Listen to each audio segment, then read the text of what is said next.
Building your first water cooling loop can be confusing and terrifying. Well, don't you worry, because Big Daddy Corsair has fixed all that with a simple and affordable solution, right? Of course not. But getting all the right pieces for a truly custom experience can be easy if you know exactly what you need. So let's break down my loop, and I'll show you the lessons I've learned and exactly which parts you need for an easy first liquid cooling setup. And for way less money than Corsair's Hydro X. Hey there, tech boys and girls. Welcome back. Today we're going to be covering water loops, specifically mine, Corsair's new Hydro X series, and as well as some EKW parts. Corsair's gotten the entire custom water loop scene reinvigorated, and everyone's excited again for, this easy solution that's going to appeal to everyone. But this comes at a pretty significant cost increase. So today we're going to cover the exact parts you need and how they fit together, take apart and drain this beauty right here, and revel in all the problems and mess-ups that went into its creation. And then very importantly, seeing how well a setup like this cools your CPU when you're gaming and benchmarking. I don't believe that Corsair has found this magical new way of cooling things with the same basic parts that we've been using for cooling all these years. So I wanted to compare the price of Corsair's basic full kit with soft tubing and pretty much the exact same parts with EKWB, which should have about the same performance. The EKWB build with the block, pump res, tubes, rad, and fittings should be around $300 total. Not too bad for getting you started. While the cheapest Corsair package is going to run you over $400. That's charging over 25% more than a company who's been making these parts for years. So is that worth a little better lighting in Corsair's control software? But let's go look at building loops in general. So I'm going to show the simplest way for the hard tubing and the soft tubing, just at its base form, exactly what parts you need for which thing. But one of the most confusing things for your fittings is the sizes.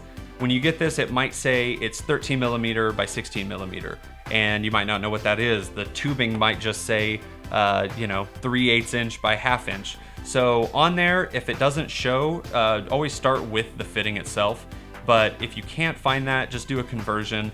Then it's that simple. If you get the right size, I'd say just double check. If you can't find one number, look for the other. For the easiest, concisest, and just the simplest water loop, to make it easiest, hopefully, we start with the reservoir and the pump, and then so we're gonna have 6 barbs total and 3 tubes, and so that's gonna go from the pump to the CPU to the radiator back to the pump, and that's it. 6 barbs, 3 tubes, and the 3 core components. It's that easy. And then from there, it's simple. Unscrew, coolant in, obviously plug it in to the computer, but it's a fan and a Molex here. Usually it's pretty similar to SATA. Getting so sick of this, it's getting so hot in here. So it's gonna be a very similar thing. It's just super simple. 6 fittings are 3 core components and 3 tubes, with the added step of the bending and all that. And that's when you start adding in, the fancier stuff where you have this and you can put in the drainage. I didn't really cover the drainage over here, but it's the same thing. You could still use this to drain, with the soft tubing, because you're just putting barbs in. I really hope this is as simple as I'm hoping it to be, because if it's not, I'm gonna be real disappointed with this whole thing. So let's see how well all these parts were cooling during gaming and benchmarks on my 1700X before we show the video of when I tore this down earlier.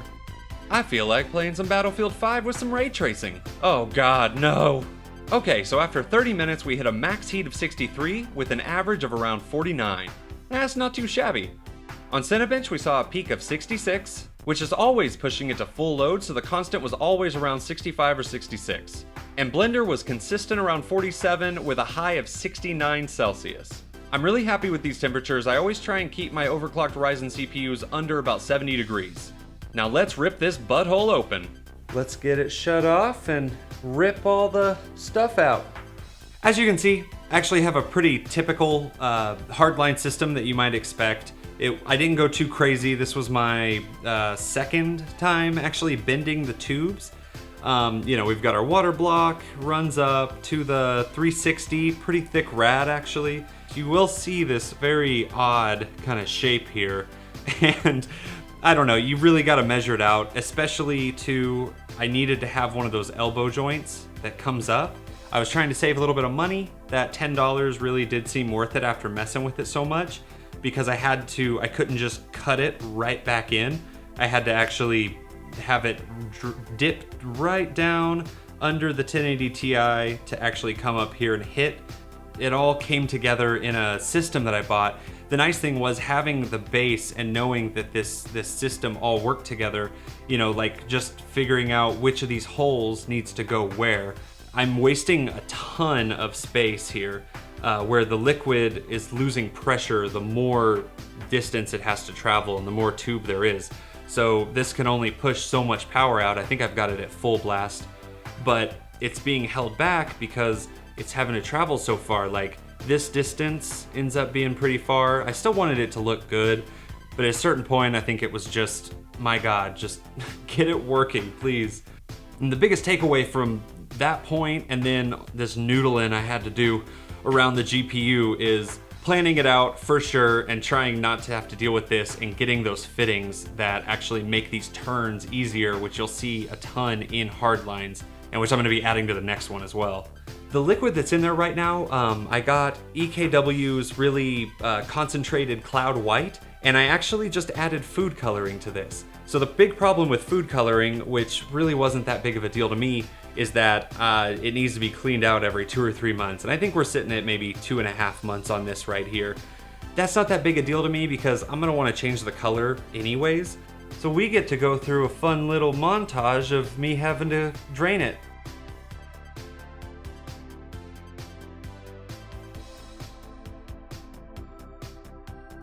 I wish I had room to put the pump somewhere else. It isn't fully on here. It is snug, but I wish I did have room to kind of put it right here in the middle. I've got these fittings on real tight, and it's even taken some of the paint off, which kind of sucks. It'll be easy, they said. It will take no time at all, they said. Okay, well, we can just pop the dumb thing out then. Right here's where I should have put in that elbow joint, the 90 degrees, because then it could start here, kick straight out, go right down, and then you don't have a tiny amount of space to make, an impossible turn right at the end of it. So whenever I put it up here, it's like, yeah, it fits, but it actually really has to be forced in there, and this was the one that probably fit the least well to each point. So what that says, we gotta actually measure it out a lot better and just do better, work harder. Do a better job at what we want to do. Let's just plug this up real nice. Okay, now we're all squished in and ready to go. So like with this one, you could actually have it go out here and then come in even on this side and just block this one up. So after picking that, I'm gonna start with this one, bing, get this one put into here, then route this one, run it here, boom, bang, and down. So it's really that easy, and then you just fill it up with whatever liquid. I always put the water in first and run it through, and you always want to run it to make sure that you don't have leaks for an hour or two or overnight, just whatever you're comfortable with. This isn't an exact how to do it. I'm no expert by any means. This is just how I do it, and it's worked from just kind of taking what I've learned and putting it all together. I'm not saying that Corsair's bad in any way. I just think that you can spend a lot less money and get a huge array of every single component, just options and choices for all the different components, and really make it your own instead of having the same computer as everyone else. Use all your resources, do that before you make a decision either one way or the other. Just, it's all about having as much information as you can to where you don't accidentally fry your entire system because it's covered in water.